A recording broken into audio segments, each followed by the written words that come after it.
Hi అండి, welcome to Nishi channel. ఈరోజు మన వీడియోలో ఎమ్మీగా సగ్గుబియ్యంతో ఒక మంచి స్వీట్ రెసిపీని చూపించబోతున్నాను. ఈ స్వీట్ని చాలా అంటే చాలా తేలిగ్గా చేసుకోవచ్చు. అలాగే ఈ సమ్మర్లో చల్లగా ఒంటికి చలవ చేసేలా ఇలా కొత్తగా ఒకసారి ట్రై చేసి చూడండి. చాలా టేస్టీగా ఉంటుంది. మరి ఆలస్యం చేయకుండా సింపుల్ అండ్ ఎమ్మీగా సగ్గుబియ్యంతో మంచి స్వీట్ రెసిపీని ఎలా చేసుకోవాలో చూద్దాం. ముందుగా ఈ స్వీట్ రెసిపీ చేయడానికి ఒక గిన్నె తీసుకుని 1 కప్పు వరకు సగ్గుబియ్యాన్ని తీసుకోవాలి. ఇక్కడ మనం తీసుకున్న సగ్గుబియ్యం అనేది చిన్న సగ్గుబియ్యం కాకుండా ఇలా పెద్దగా ఉన్న సగ్గుబియ్యాన్ని తీసుకోవాలి. ఇప్పుడు నీళ్ళని వేసుకుని ఒకసారి బాగా కడిగి తీసుకోవాలి. ఇలా కడిగాక ఏ కప్పుతో అయితే సగ్గుబియ్యాన్ని తీసుకున్నామో అదే కప్పుతో 1 కప్పు వరకు నీళ్ళని వేసుకోవాలి.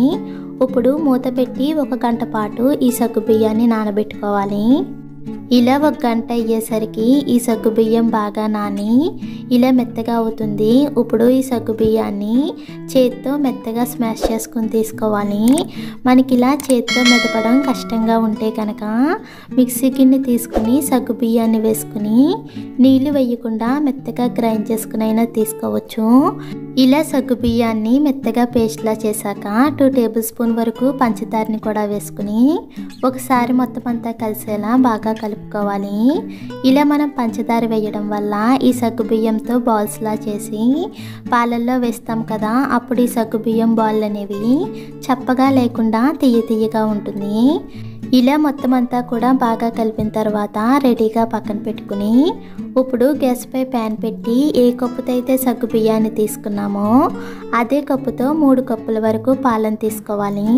ఇక్కడ మనం గేదె పాలనైనా తీసుకోవచ్చు లేదా ప్యాకెట్ పాలనైనా తీసుకోవచ్చు. ఇక్కడ నేను 3/4 లీటర్ వరకు పాలనైతే తీసుకున్నాను. ఇలా తీసుకున్న పాలని బాగా మరిగించుకోవాలి. ఇలా పాలు మరిగేటప్పుడు మంటను లో ఫ్లేమ్లో పెట్టి మనం ముందుగా సగ్గుబియ్యం పేస్ట్ని చేసుకున్నాం కదా, ఆ సగ్గుబియ్యం పేస్ట్ని కొంచెంగా తీసుకుని చిన్న బాల్స్లా చేసుకోవాలి. అలాగే ఇలా బాల్స్లా చేసుకునేటప్పుడు చేతికి నీళ్ళని అప్లై చేసామంటే ఈ సగ్గుబియ్యం పేస్ట్ అనేది చేతికి అంటుకోకుండా ఉంటుంది. ఇలా రెడీ చేసుకున్న బాల్స్ని ఒక్కొక్కటిగా మనం మరిగించుకునే పాలల్లో వేసుకోవాలి. ఇలా సగ్గుబియ్యం పేస్ట్తో ఎన్ని బాల్స్ అవుతాయి అన్నీ చేసుకుని పాలల్లో వేసుకోవాలి. ఇలా వేసిన వెంటనే ఈ బాల్స్ని కదపకుండా 1-2 నిమిషాల పాటు ఆగి ఆ తర్వాత స్లోగా కలుపుతూ ఈ బాల్స్ని ఉడికించుకోవాలి. మనం ఈ బాల్స్ని పాలల్లో వేసేటప్పుడు అడుక్కంటా వెళ్ళిపోతాయి. ఈ సగ్గుబియ్యంతో చేసిన బాల్స్ అనేవి ఎప్పుడైతే ఉడుకుతాయో అప్పుడు ఇలా పాలు పైకి తేలుతాయి. ఇలా బాల్స్ అన్నీ కూడా పైకి తేలేంత వరకు మంటను లో టు మీడియం ఫ్లేమ్లో పెట్టి మధ్యలో స్లోగా కలుపుతూ ఉడికించుకోవాలి.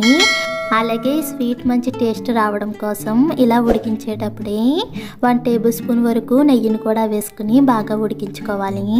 ఇలా సగ్గుబియ్యంలో ఉన్న బాల్స్ అన్నీ కూడా పైకి తేలిన తర్వాత 1/2 కప్పు వరకు పంచదారని వేసుకోవాలి.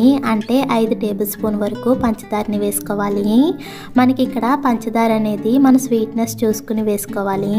అలాగే మనం ముందే సగ్గుబియ్యం పేస్ట్లో పంచదార వేసాం కాబట్టి ఇప్పుడు వేసుకునేటప్పుడు కొంచెం తగ్గించుకుని వేసుకోవాలి.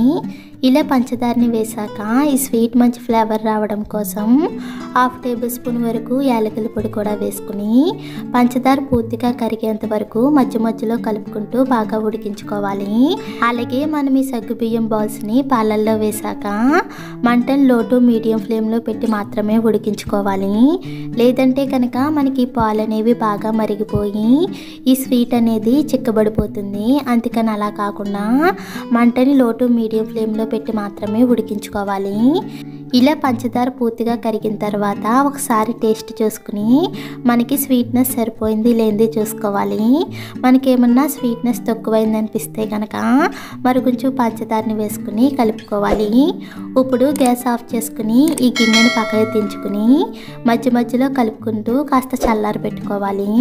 ఇలా మనం మధ్యలో కలుపుకుంటూ చల్లారి పెట్టుకోకపోతే ఈ పాలపైన మీగడ కట్టి ఈ స్వీట్ తినేటప్పుడు తిన్నప్పుడు ఆ మీగడ అనేది నోటికి తగులుతూ ఉంటుంది. అందుకని అలా కాకుండా ఇలా కలుపుకుంటూ కాస్త చల్లారి పెట్టుకోవాలి. ఇలా కాస్త చల్లారిన తర్వాత ఇలా కొంచెం వేడివేడిగా అయినా తినేయచ్చు.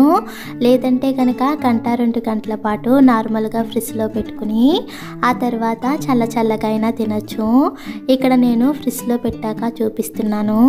చూసారు కదా, మనకి మంచి టేస్ట్తో యమ్మీగా స్వీట్ అయితే రెడీ అయిపోయింది. మనకి కావాలంటే దీనిపైన సన్నగా కట్ చేసిన డ్రై ఫ్రూట్స్ ముక్కల్ని కూడా వేసుకోవచ్చు. అంతే సింపుల్ అండ్ టేస్టీగా సగ్గుబియ్యంతో స్వీట్ రెసిపీ అయితే రెడీ అయిపోయింది. ఇలా మనకి స్వీట్ తినాలనిపించినా లేదా ఒంటికి చలవ చేసేలా ఈ సమ్మర్లో సింపుల్గా ట్రై చేసి చూడండి. ఈ రెసిపీ మీకు కూడా నచ్చినట్లయితే ప్లీజ్ లైక్ చేయండి, షేర్ చేయండి, సబ్స్క్రైబ్ చేసి పక్కనే ఉన్న బెల్ బటన్ని క్లిక్ చేయండి. Thank you for watching.